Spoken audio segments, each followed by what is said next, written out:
Halo, halo, apa kabar Anda semua? Semoga selalu dalam keadaan sehat walafiat, tetap semangat. Ini Bung Rocky di tengah jalan, mau gabung unjuk rasa di KPU, Bung Rocky? Ya, semua unjuk rasa digabung tidak digabung itu merupakan hak. Jadi ada yang berunjuk rasa secara diam, ada yang mendoakan supaya sukses unjuk rasanya. Tapi Hmm. semua hal yang mengarah pada pemaksulan presiden itu jadi tema utama unjuk rasa sekarang ini. Dan terang-terangan, adili presiden. Jadi itu Hmm. satu ya kesepakatan untuk memulai satu pembersihan politik di negeri Ya, ini yang dikotori selama 9 tahun oleh Presiden Joko Widodo. ya, ya. Ini yang seperti kita singgung juga fenomenanya memang ini beda dengan demo-demo unjuk rasa sebelumnya begitu karena ini yang turun ada Purnawirawan Jenderal langsung jadi korlapnya, besok ada mantan pimpinan PP Muhammadiyah Din Samsudin yang memimpin begitu. Dan ini kita juga dapat video dari teman-teman di Australia yang di Sydney, rumahnya di Sydney Bridge ini Bung Rocky ya, unjuk rasanya Mhm. mendukung gerakan apa ini gerak Front Penegak Daulat Rakyat. Saya, Lenggo dari Sydney, Australia, mendukung gerakan penegakan kedaulatan rakyat untuk mendorong DPR melakukan hak angket dalam pemilu 2024. Hidup Indonesia, turunkan Jokowi. Kami dari diaspora Sydney, Australia, mendukung gerakan penegakan kedaulatan rakyat untuk menggugat hasil pemilu yang terstruktur, sistematis, dan masif. Makzulkan Jokowi. Turunkan Jokowi. Kami diaspora Indonesia Sydney Australia mendukung gerakan penegakan kedaulatan rakyat untuk mendorong DPR RI menggunakan hak angket tentang pemilu 2024 dan mazulkan Jokowi. Turunkan Jokowi. Mazulkan Jokowi. Ya, saya dapat berita juga dari banyak teman di Eropa, di Amerika yang mengucapkan selamat, tolong disampaikan pada Pak Sunarko, sampaikan pada Hmm. Din Syamsuddin. Dan Hmm. mereka menganggap bahwa mereka terlibat secara emosi dan secara batin dengan gerakan-gerakan di sini. Dan terutama bagi mereka menganggap bahwa memang udah keterlaluan tuh Hmm. Joko Widodo bahkan mau merampok Golkar. Dan bagi mereka kesepakatan-kesepakatan dasar untuk membangun lembaga-lembaga politik harusnya dirusak oleh Presiden Jokowi. Jadi banyak akademisi juga yang akhirnya berbalik arah. Teman-teman akademisi di Australia terutama yang dulu pendukung setia Jokowi lama-lama merasa bahwa memang ada kecambak otoriter di era terakhir Pak Jokowi, dan mereka wawancara saya banyak yang nelpon dan merasa bahwa ada era di mana potensi untuk reformasi di jilid dua sebetulnya dimungkinkan karena kondisi ekonomi, kondisi global, keamanan segala macam. Jadi memang ini satu eskalasi yang saya kira akan berlanjut selama bulan Ramadan terutama tuh. Mhm. Ya, ya, ya, ya. Dan ini perkembangan politik hari ini kan KPU hari ini direncanakan akan menyelesaikan rekapitulasi nasional ya, Bung Rocky. Tinggal kalau kemarin tiga, hari ini lima, tapi saya kira tadi sampai siang tadi udah ada dua yang sudah berhasil diselesaikan. Dan kemungkinan besar itu kalau memang diselesaikan akan diumumkan Pak Prabowo kan sebagai sebagai presiden bersama dengan Gibran. Ini jangan kemudian Pak kita dimarahin ya ngomong ini kan KPU-nya ya kita ngomongin. Dan nanti kalau yang nggak sepakat ya tinggal sengketanya di mana di Mahkamah Konstitusi dan juga di hak angket gitu. Dan kalau itu terjadi, saya kira ya sebenarnya mau apa lagi gitu ya Pak Jokowi. Ya, ini mesti diingat bahwa yang disasar ini Joko Widodo. Yang Ya. dianggap mastermind adalah Pak Jokowi. Yang diuntungkan 02. Tetapi bagi publik menganggap ini problemnya ada pada Jokowi. Kenapa Hmm. Jokowi cawe-cawe dan mengarah-arahkan politik tuh. Sehingga 02 misalnya dianggap menang karena Jokowi. Padahal sebetulnya bagian-bagian dari Gerindra juga menganggap dia bagus-bagus saja tuh ada atau tidak ada Jokowi. Jadi kita mesti pastikan bahwa yang hendak di demo itu entah di Mahkamah Konstitusi, di hak angket atau di jalanan adalah Jokowi sebagai penanggung jawab pemilu tuh, dan orang anggap bahwa Jokowi memanfaatkan seluruh aparatnya untuk memenangkan Gibran, bukan Prabowo sebenarnya yang dia memenangkan tapi Gibran, karena bagi Jokowi kan yang penting Gibran. Prabowo dia tahu bahwa seseorang yang punya reputasi lalu ditebengkan di situ Gibrannya. Jadi tetap Prabowo jadi Trojan horse-nya, jadi kuda Troyanya Jokowi untuk menyeludupkan Gibran. Jadi itu Ya. yang ada di benak publik tuh, supaya jelas tuh bahwa arah demonstrasi itu semua ke Joko Widodo tuh, bukan pada orang lain. Ya, ya supaya jangan dituduh sebagai Trojan horse, sebagai kuda kuda Troya, mestinya mulai dong menunjukkan sikap gitu ya. Gerindra, Pak Prabowo maupun juga partai-partai lain lah. Saya kira karena katakanlah sekarang ini yang sedang menikmati kemenangan Golkar ya, karena dia mengklaim suaranya sekarang di atas 100 sesuai dengan target gitu. Tapi tetap saja orang akan melihat, dan ini bukan hanya orang melihat ya, klaim internal Golkar juga yang mendukung Jokowi itu menyatakan bahwa kemenangan Golkar kali ini ya karena faktornya Pak Jokowi begitu. Iya, jadi semua hal mungkin satu waktu dalam seminggu ini kita akan lihat eh, polarisasinya tuh antara mereka yang menganggap dimenangkan oleh Jokowi dan mereka yang menganggap bahwa tanpa Jokowi pun sebetulnya dia bisa dimenangkan tuh. Ya, Dan kondisi ini yang akan membuat kita harus bersiap-siap untuk terlibat kembali di dalam demonstrasi kan, mahasiswa demonstrasi, LSM demonstrasi, jurnalis akan demonstrasi. Jadi penyelesaiannya memang cuma melalui demonstrasi itu, walaupun tetap kita percaya bahwa Ibu Mega sebetulnya lagi menyiapkan agenda. Tetapi pertimbangan partai politik kan selalu pragmatis kan. Mungkin PDIP lagi menunggu berapa banyak sih suara sebetulnya secara hitungan kursi yang mereka peroleh di DPR, sehingga masih berupaya untuk mengulur waktu tentang hak angket itu kan.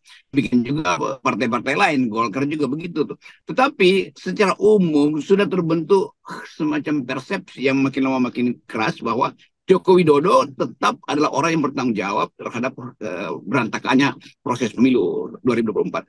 ya. Dan saya kira sebenarnya yang lebih cepat melangkah lebih lebih duluan dalam hal ini Golkar ya, Bung Rocky, karena mereka misalnya secara aklamasi menyatakan mendukung Erlangga Hartarto. Ini kan secara tidak langsung DPD ini juga melakukan perlawanan terhadap cawe-cawenya Jokowi. Dan dengan cara begitu mereka melihat kita beda loh, kita bukan bagian dari Jokowi gitu. Di Golkar yang udah mulainya, Bung Rocky. Ya kelihatannya Golkar tahu keadaan, dia membaca dari hari ke hari apa yang sedang terjadi dan antisipasi Golkar adalah bahwa Jokowi pasti akan kalah di dalam pertarungan politik dengan PDIP misalnya tuh. Dan pertarungan politik dengan PDIP pasti di backup oleh masyarakat sipil yang sama-sama terbujuk atau dibujuk oleh sejarah untuk menyatakan sikap tuh. Jadi kelihatannya Golkar juga akan baru dua hari lalu sikap itu diucapkan, tetapi dia akan berlanjut.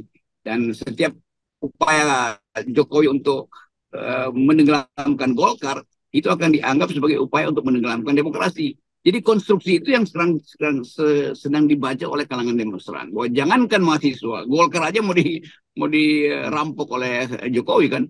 Nah itu sebetulnya sikap yang sama yang kemudian orang hubungkan, berarti juga dulu Muldoko itu disuruh Jokowi untuk merampok Partai Demokrat.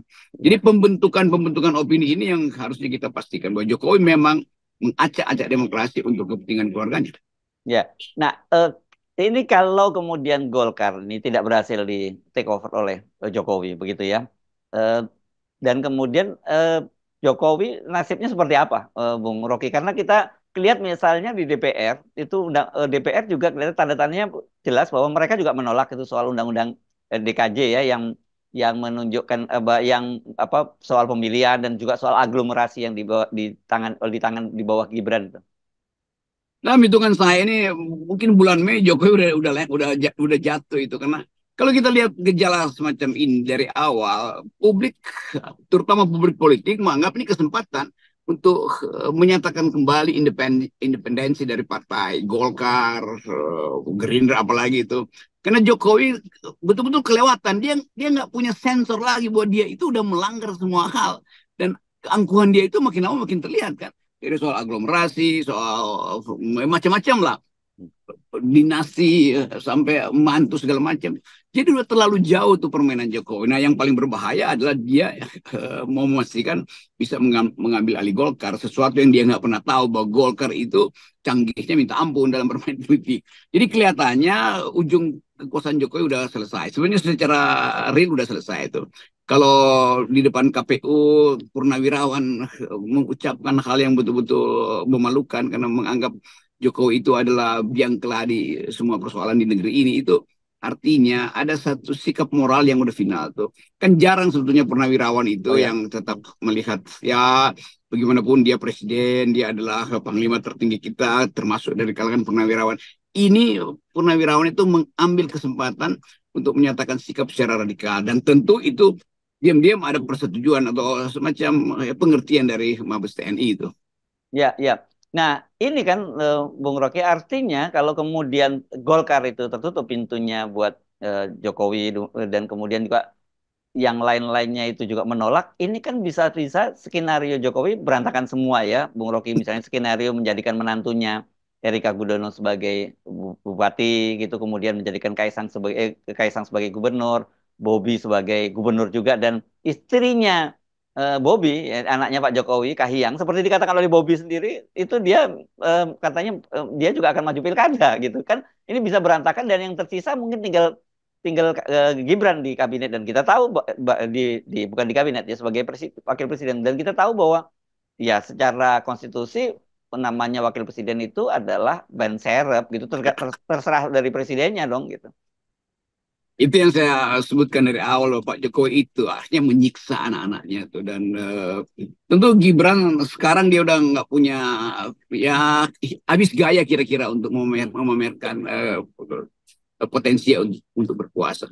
Mungkin juga Gibran atau Kaisang merasa ya udahlah bapak pulang aja ke kampung lah itu, karena memang udah gagal. Jadi kita mau lihat bagaimana satu perencanaan politik berantakan karena dia berupaya untuk mengatur segala hal kan. Coba misalnya dia diam-diam tuh ya lobby Pak SBY, ya lobby Pak Yusuf Kala, dan semua petinggi atau mantan presiden dan wakil presiden menganggap bahwa Jokowi ini keterlaluan. Jadi itu intinya sebetulnya, dan kita tahu bahwa politik kita masih ada sisa-sisa paternalistik.